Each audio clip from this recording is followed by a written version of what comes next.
Imagine walking into court accused of a serious crime, and your first concern isn't the charges.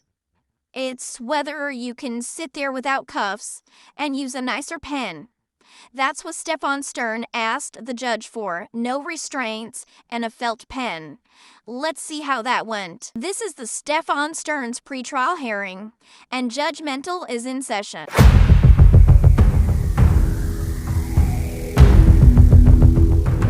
We're on 3 preliminary trial matters are scheduled for 1 hour.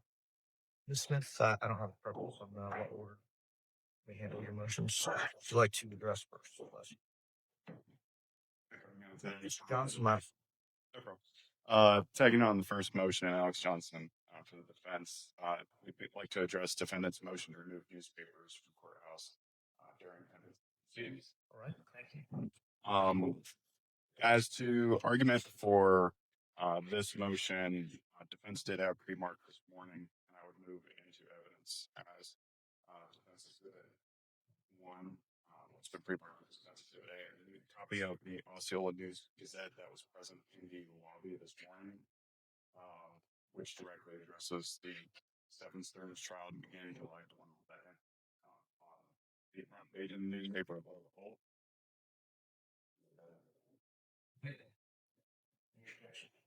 Stick has no position here. Thanks. We received the defense 1 for purposes of this.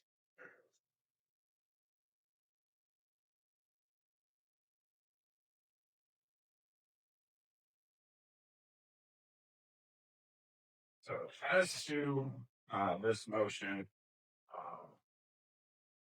with the recent now the motion to continue, the trial is set to begin next week in this courtroom, and as jurors, potential jurors, and jurors that are selected in the trial walk into the courthouse, right in front of security or right beyond security is a slew of newspapers, including newspapers like the Osceola News Gazette, which every time we've had court appearance, Stephan Sterns has appeared on the front page of the newspaper, and the newspapers constantly indicate that there's both a sex case that is currently pending, which is what we're here for this morning, as well as a capital murder. So, defense is requesting that just during the pendency of the trial, not ongoing standing order going forward, that we remove these papers so that what there's peace as they come in and go about the courthouse. Right. State takes a position.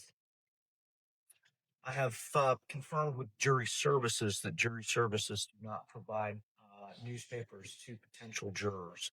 The court always has to be careful balancing the right to free press and the right to open and fair jury trials.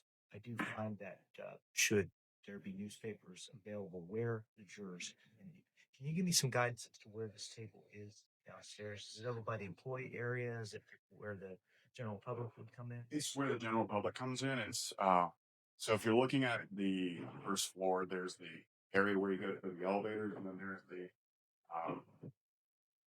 mirror there. Yes. It's the table's right in front. I figured it was progress screens. Yeah, exactly. I have inquired as to our court administration who provides the newspapers. I think that's a county function. We have proactively reached out to the county to see if we could suspend the delivery of newspapers during the jury selection process and throughout the trial. So your motion is preliminarily granted. The court will direct the parties that provide the newspapers not to do so during the jury selection or trial process.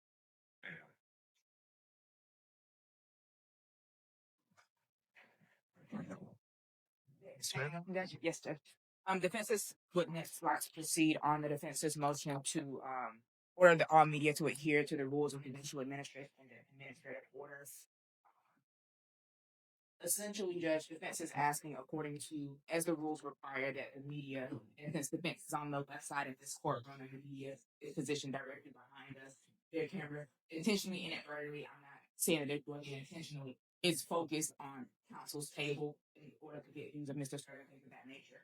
So in position, counsel's computer screens are in view of the media. So the defense is requesting that the media not be allowed to look at, zoom in on, or otherwise um, project essentially onto counsel's table because of work product and attorney-client confidentiality.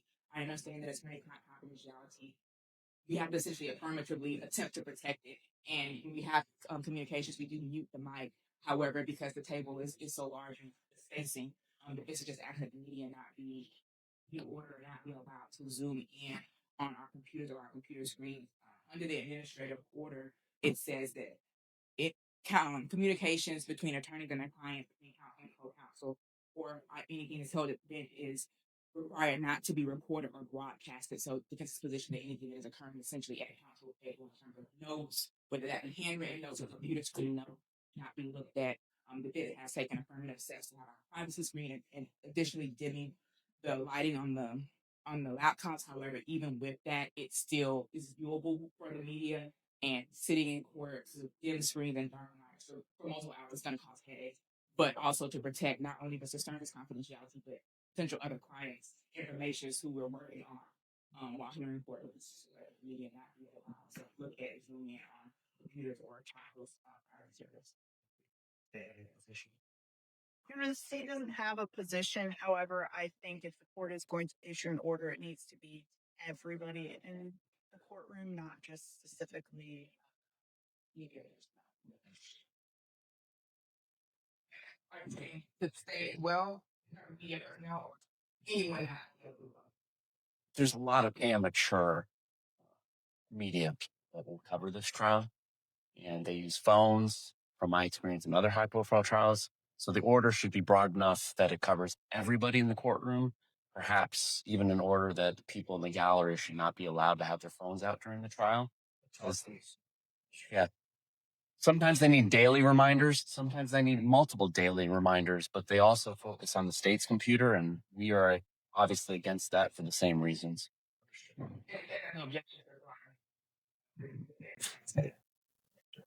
All right. Our relationship with the media has been a good one. They are a essential community partner. And as I said, the court's going to strive to ensure that this is both an open trial and a fair trial. The days of passing notes back and forth are behind us. A little experience working with each of the attorneys here. I know that your coordination with witnesses, with each other, with presentation, with evidence, is highly computerized. We'll expect that the media will comply with Florida Rule of Judicial Administration 2.450, as well as our Administrative Order 2023-23. It is that order is fairly specific under subsection 2E, indicates that representatives may not cover sidebar or bench conferences, no recordings of conferences or information that occurs between attorneys and their clients, between co-counsel, between the counsel and the presiding judge of the bench. I've done several trials where the media was involved. The only violations of 2.450 in our administrative order, in my opinion, have been inadvertent. Those inadvertent issues were when a camera operator perhaps went to a wide shot that included faces of the jurors during the trial, or there was a microphone that was inadvertently picking up communications through the microphones at counsel table after the microphones had been apparently muted by the attorneys. These are technical issues. We have a technical team here that the media is absolutely welcome to coordinate with. The administrative rule gives the media an opportunity to meet with our court administration if they have any questions about what the court's expectations will be. The court will expect that the media representatives will be credentialed pursuant to the rule. Non-credentialed members will not be permitted to have out cell phones as members of the general public. So I see no issue with the defense's request to have the media comply with the rules that are already in place in the Motion is granted. If representative of the media have specific questions, they may contact my office. I will direct them to our administration personnel. I'll provide a copy of the administrative rule, which I'm sure they are most familiar, and judicial rule, judicial administration 2.4 classes. So the court will expect that will be scrupulously followed in an effort not to impede the fairness of these proceedings.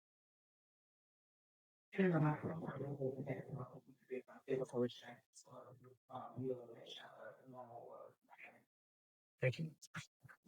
State and states presenting any witnesses in support of restraints. The state just has one. All right, thank you. Deputy Richard Group. Thank you.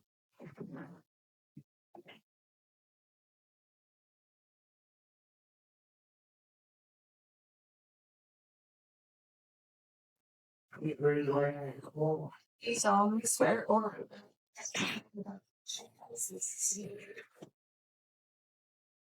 Yep.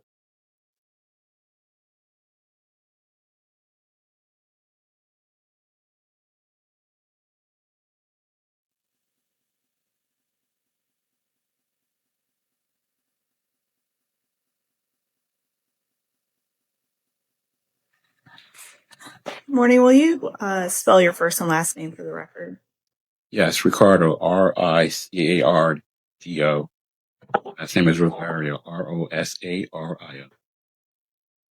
How long have you been employed as a court deputy? Since March of 2017. And is your primary assignment to this courtroom that we're actually in right now? Yes.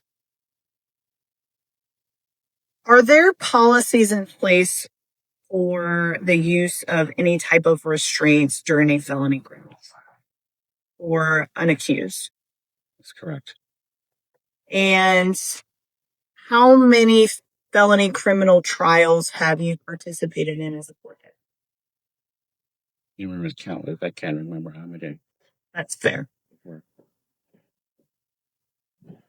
What type of devices or restraints are available that would be out of the view of members of the jury? So each courtroom has two.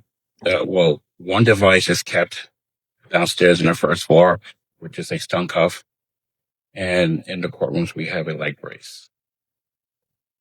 How is a leg brace utilized by court deputies during the pendency of a criminal?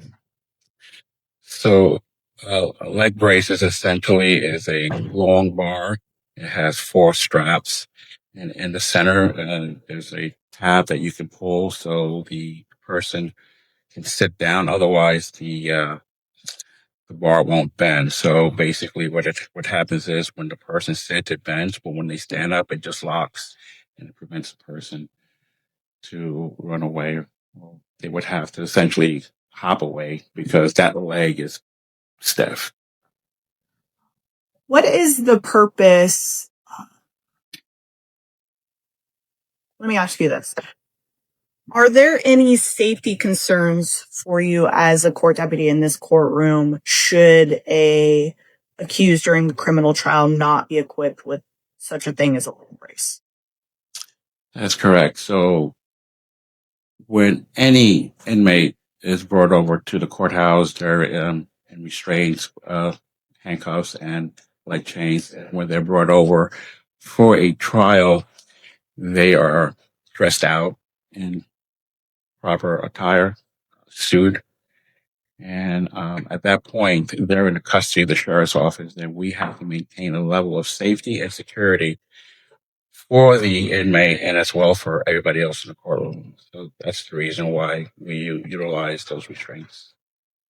Is there limited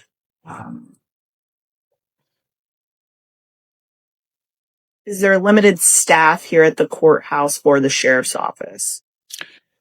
Yeah. So in a perfect day, the felony courtrooms would have 3 deputies.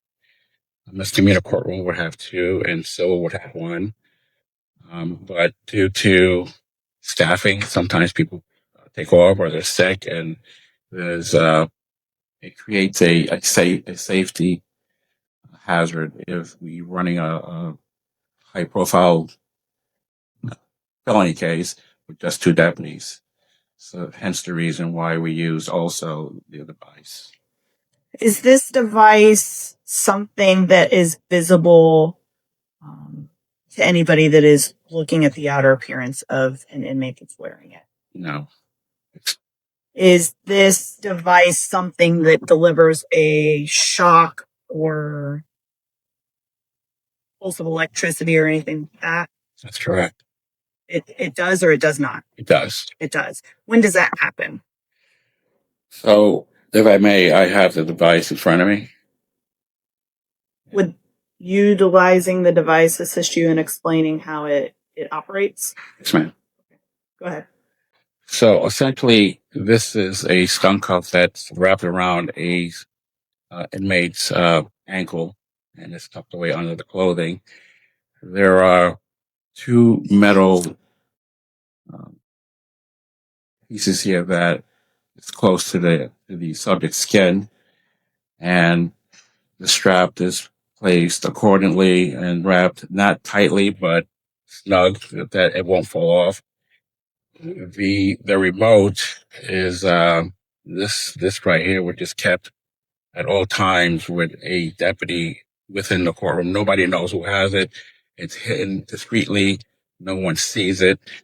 To activate this of it's a two-step process. There's on and then there's fire. So the device won't accidentally fire on itself. It has to have a two-step button to fire the device. And the device isn't triggered by the movements of an individual or anything like that either. That's correct. And is this something that is utilized by court staff in addition to the leg brace that you described? It's one or the other. So there's two options that are potentially available to court deputies depending on the scenario. Correct. And both of these options are outside the view of anybody that is looking at the outer appearance of an individual as long as they're wearing pants. Correct. So when we put these devices on, inmate that's scheduled for trial, it's out of the view of the public. It's out of the view of the jurors. No one knows that the person set for trial has it on.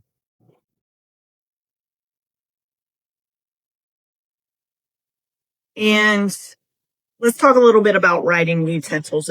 If there is an inmate present in court, are they given a writing utensil? Yes, they do. They get a flexible pen.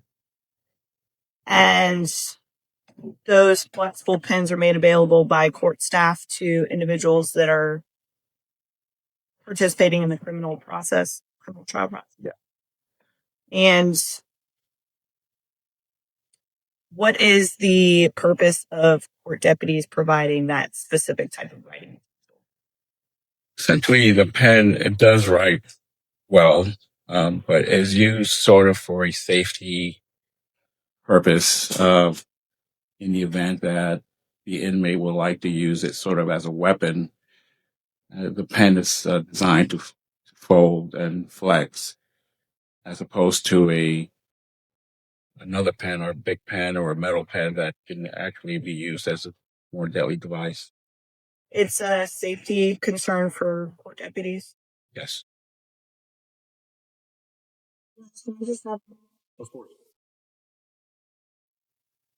For the purposes of this trial next week, what is the type of restraint that court staff deemed as appropriate for this case?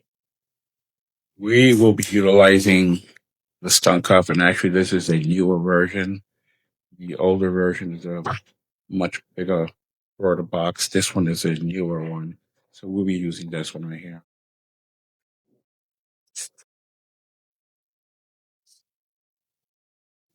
Thank you. Pass. Good morning, deputies. Morning. Now, you talked about the number of deputy or court personnel typically kind of staffed in the courtroom. Are you aware of what arrangements, if any, have been made in terms of staffing for this trial? None yet. So you don't know how many deputies potentially would be or won't be in the courtroom? That's a question above my pay grade. I just will have to figure that one. Understood. Now, you talked about two different devices, and you indicated the stun cup is the intention in this case, correct? Yes, ma'am. And is that because that's generally what's used in this courtroom, or because of what? 99.99% of the time, we always use a stun. So I'm going to talk a little bit about the leg brace, since you did talk about that. Now, this leg brace, this is a longer device. Like it's not as small as the stun cup, correct? Right. It's essentially a metal bar. It's pretty long and it has 4 straps. And to your knowledge, is that comfortable or uncomfortable? I would say rather a bit more cumbersome because it's strapped alongside the leg of the person, and if they stretch their leg, it'll snap shut. So essentially, normal movements could cause it to lock up. Yeah, as soon as the person stands up, it will lock. And then the stun cup, I know you talked about this being a smaller apparatus that goes typically closer to the ankle, correct? Correct. And depending on the type of pants or clothing that is worn by the person, that could affect the visibility of the item. Yes. So normally, male inmates will always have long pants, and the cuffs go right around it, so you really can't see it. But the pants legs would have to be wide enough to kind of flow and fall over so it wouldn't be visible, correct? Yes, and we always apply to the right leg, which is furthest away from the jurors. And typically when sitting down, your pants often rise, generally speaking, correct? Yes. And so if the pants are shorter, then the stun cup at that point would be visible, likely? Possibly. And those straps, I know we saw kind of like the strap that goes around. Where does the extra, so to speak, of that tuck in, or does it tuck in somewhere? So when you apply this apparatus, it wraps around, and then the strap goes through here, so it holds it down. So similar to a belt, you know how when you use a belt and you have the extra, where would you tuck in, or where does that extra strap go? It just remains there, and it just folds in. So would it be secured, or would it be kind of sticking out? Just stick it out wherever you. I mean, you would really have to look for it to find it. Okay. Now you talked about the 2-step process with that remote for the stun cuff. I believe you said it was an on and a fire, correct? So does that mean that once the stun cuff is applied, it's typically automatically in that on position, and then you just have to go to step 2 or something else? Well, the apparatus is turned on, so it's always going to be on. But to fire it, you have to press the on button again, and then press fire. Okay. And those 2 buttons are, I don't want to assume, are they next to each other on the remote? Or are they 2 different areas of the remote? Yeah. So the on, and then you would have to switch over to fire. So one side is on and one side is fire. And I believe you said that typically one deputy has it. Maybe between the 3 of you or 2 of you, depending on how many are in here, you guys would know, but none of the other court Nobody personnel. knows who has it. Just the person who has it, I assume. Yes. So you would know that you don't have it, and so if there's only 2 of you, by process of elimination, the other person would have it. Correct. So essentially, when we do a courtroom operation, each deputy has an assignment. One is for the inmate, one is for jurors, and one is for security of everybody else. Now let's talk about the writing utensil. You talked about this flex pen or the flexi pen, about how it's designed to collapse in on itself. Now this pen still does have a normal point, like that a ballpoint pen would have, correct? Right. Would the utilization of, say, a felt pen be something that could potentially not be a safety measure? Well, we're not really concerned about the tip of the pen. We're concerned more of the body of the pen. A more firm structure to be used as a stabbing type weapon. And with are you familiar with felt pens? Okay. Now with those, typically that point it's soft, correct? Yes. And with the flexi pens, and even with the stun cuff, those are only utilized for people who are in custody, correct? If an inmate who wasn't in custody was sitting at counsel table, he wouldn't have to have on, or she would not have to have on a stun cuff or a leg brace, correct? Correct. And you writing utensil. If a person was out of custody, they also would not have to use a flexi pen, correct? We normally give them flex. Even a person who's out of custody? Yes. In terms of, I know you talked a lot about safety. Are you aware of any attempted escapes or anything like that for Mr. Sterns? Of Mr. Sterns or any other inmate? Mr. Sterns specifically? No. Can I have a moment, Judge? Any defendants complain about the comfort of the stun cuff or the leg brace? No. So essentially, if the stun cuff, we put it not too tight, so it doesn't impede with blood flow or anything, or potentially injury, but it is placed snug, so this way it won't slip out. So, but we've not had complaints. So no one's ever complained about like itching or discomfort or rubbing? No. What about with the leg brace? I've not had much use of the leg brace. So the leg brace, to be clear, is if the courthouse has a number of jury trials on that day, and these stun cuffs are placed in the chargers respectively downstairs in our office, and whoever gets there first just grabs them, then we just have to go to the leg brace because there's no more stun cuffs. Okay. And do you know any stun cuffs the sheriff's office has in terms of within the courthouse? Well, I believe we have 4. And I know you mentioned staffing and things like that haven't been addressed yet, so you're not necessarily sure of the logistics of what potential other trials might be needing them. So normally with big high profile cases, there's a meeting with the judge, court, jury services, and sometimes our supervisors will be there just for logistics. Okay. But I believe you had said that at this point, either you're not sure if it's happened or you weren't a party to it. Exactly. I have no knowledge of anything. Then one more moment, Judge. And I know you mentioned not being aware of any like escape attempts or anything like that. Are you aware of any violent outbursts or any propensity for violence that Mr. Sterns has demonstrated during the course of his incarceration? No, he's been quite compliant with everything we tell him to do, as far as just remain seated and come this way and sit down. He's not giving us a problem yet. No further questions, Judge. Correct.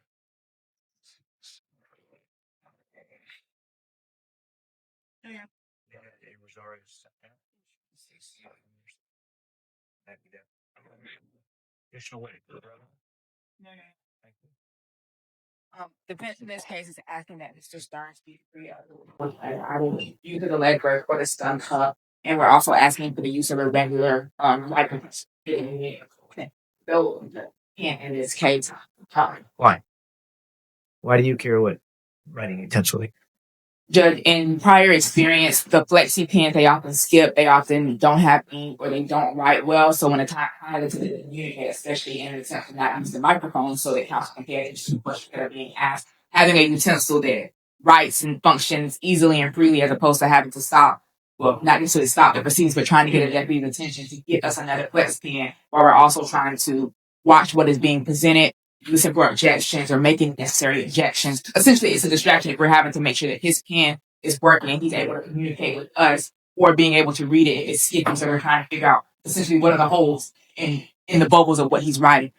Generally speaking, the flex pens in the past haven't been the best. And I understand kind of like regular means you grab one out of the box. If it works good, it works good.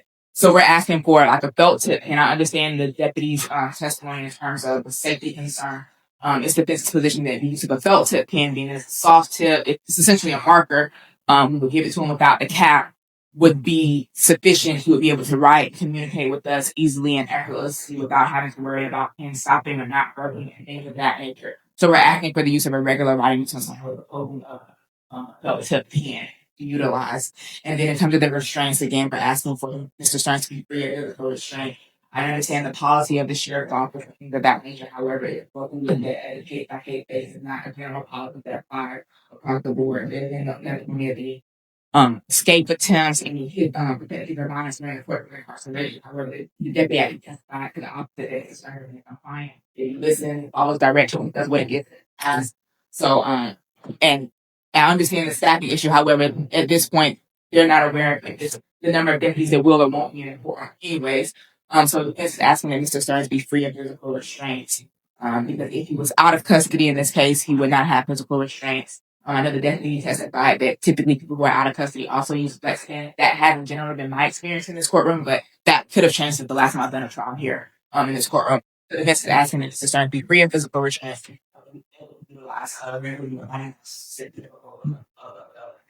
you, Mr. Sterns.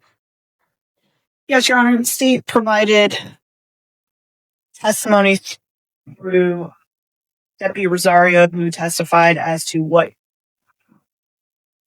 type of restraint would be used for this trial should the court deny the motion. The process of utilizing that stun cuff. Also, he testified as to any potential safety concerns with this being a felony criminal trial, and also any safety concern with the type of writing utensil provided. The state would request that the court deny the defense's motion. Thanks. Can I see one of the safety pins? Do we have one?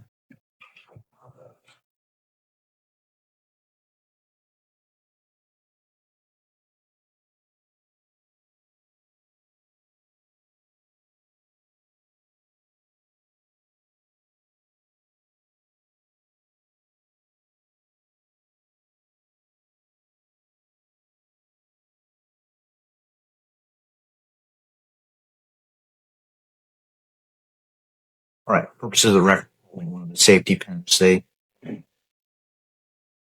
basically the internal tube that has the ink in it, and it's surrounded by a clear rubber tube, fairly flexible.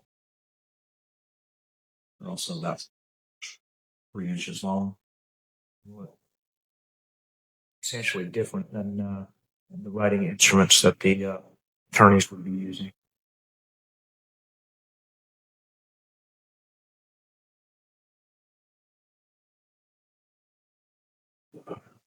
All right, on the shadow motion, we're not in uncharted territory. There's some case law that applies. This case, Weaver v. State, 8947, 178. It's a Supreme Court case from 2004. In that case, there was a defendant that was charged with serious crime. In the appeal, they took issue with the electronic restraining device, a belt in that case. In that case, the defense cited the United States v. Durham. That's 287 Federal 3rd, 1297, 11th Circuit 2002 case. In that case, the 11th Circuit indicated that a Sunbelt poses a greater threat to the dignity of the courtroom than shackles. That was based on a potential that it is reasonable to assume that much of a defendant's focus and attention when wearing a stud belt is occupied by anxiety over a possible trigger of the belt. Interestingly, in that case, there was an accidental discharge of the stun belt that occurred outside of the presence of the jury. The Supreme Court in that case found that the judge's discretion in exercising of the discretion to wear a stun belt was warranted.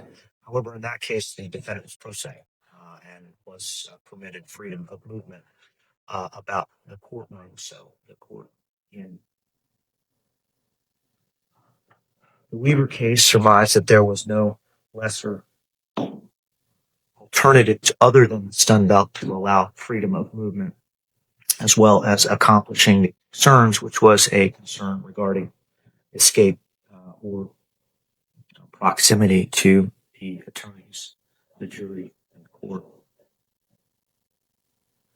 In this case, we do have an alternative. The court has never had an accidental discharge of the stun cuff. The court has not before had any indications that the stun cuff was visible to the jury. For it's never been presented with the argument that a defendant was preoccupied by the wearing of the stun cuff. But in this case, Mr. Sterns will not have freedom of movement in the courtroom. The use of the leg brace, or as well, has never received a complaint about the comfort of a leg brace. Because Mr. Sterns will not have freedom of movement, court's heard no prejudice to the fair trial proceeding to have Mr. Sterns wear a leg brace that would, in the unlikely event that he not be compliant and stand up and make an effort to exit the courtroom, that would lock and give the resources that are on hand an opportunity to intervene.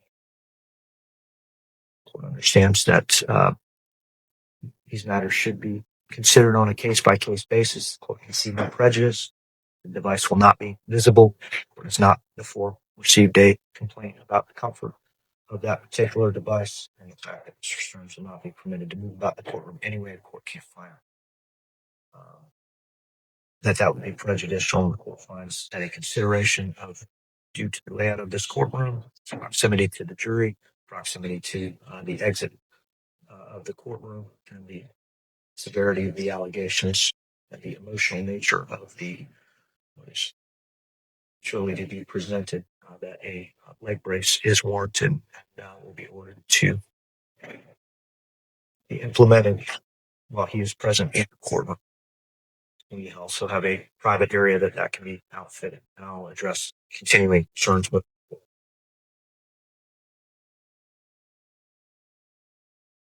That is going to conclude our hearing. Use the pen. He'll be provided with a felt pen. I'm going to ask that that be specific to Mr. Sterns. That will remain in the courtroom. When he comes and goes, he can have the flex pen in the back if he needs to write notes while we are not present in front of the jury. The court understands the concerns of the deputies, and I sympathize with that.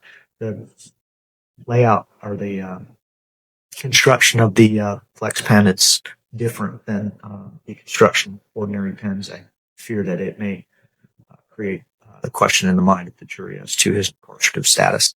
That would be prejudicial. So he'll be provided with a felt pen, and he'll just leave it on the table. Just a logistical matter, Your Honor. We are intending to bring a whiteboard TV for the presentation of evidence next week. So as to protect as much as we can the sensitive nature of the material that we must show to the jury. So logistically, I just wanted to bring it to the court and defense's attention. Will this be on a cart? Yes, it's on wheels. What do you need from me? Place to put it? We can bring it up when we are intending to use it. I just wanted the court to know because I know sometimes the court is going to need to get down to view the evidence. I anticipate that we'll put it over closer to the jury so that the family who is also essentially going to be present will not have view of it. Also, other individuals. Understood. Okay, I understand. Evidence is obviously of a sensitive nature and is unlawful in and of itself. I am happy to provide the courtroom on the afternoon of the 21st if you want to wheel your equipment up, and we're happy to tech folks do so. Gameplay how you would like to present that. The attorneys will obviously have an opportunity to move about the courtroom as they need to observe evidence. Mr. Sterns also has a right to view the evidence being considered against him. So we're going to have to accommodate all of those competing interests to ensure that the jury has an opportunity to review the evidence that the state tends to present. Does the state intend to close the courtroom, request a closure of the courtroom during the presentation of any testimony or evidence? Your Honor, that is the intention of utilizing the whiteboards that only individuals that have to view the content. We do not have a surviving victim testify in this case, so I don't know that we necessarily have a right to close the courtroom for any of the proceedings. However, due to the sensitive nature of the material that is going to be presented in the form of actual videos and photos and things, the state intends to utilize the whiteboard in an effort to prevent other individuals that do not need to see that evidence. Anticipated some of the evidence was multimedia, and I didn't know whether it had sound or what this position was. There are,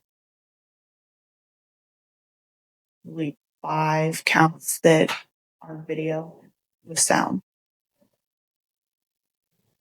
If the state makes a determination that closure of the courtroom is warranted pursuant to statute and victim rights, Marcy's law, I'll ask that's your intention. We'll present that in writing. We'll address that. Give the defense an opportunity to weigh in on that request. Yes. That's. Those are all. Thank you.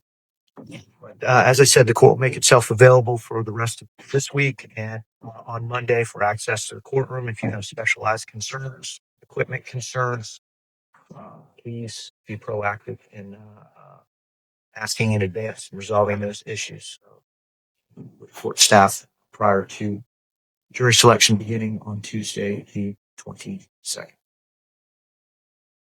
That'll conclude our hearing. Thank you.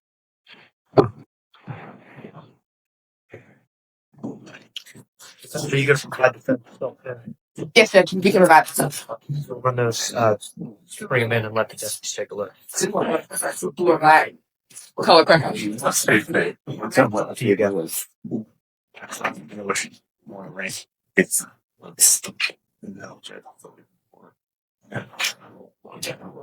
Yeah, I was gonna put it back up. So what was the ruling? The judge said no to removing the restraints. Sterns will wear a stun cuff in court, but he did give one small win. Permission to use a felt tip pen instead of the flexi pens that inmates usually get. The trial officially begins on July 22nd. That is next Monday if you're watching it today on July 14th. And we'll be covering it live right here, gavel to gavel. Subscribe and turn on your notifications so you don't miss a minute. Before we go, a huge thank you to all of you for helping us hit 1,000 subscribers. This courtroom wouldn't exist without you. Thanks. I just want to say thank you. Nothing more, no play. I appreciate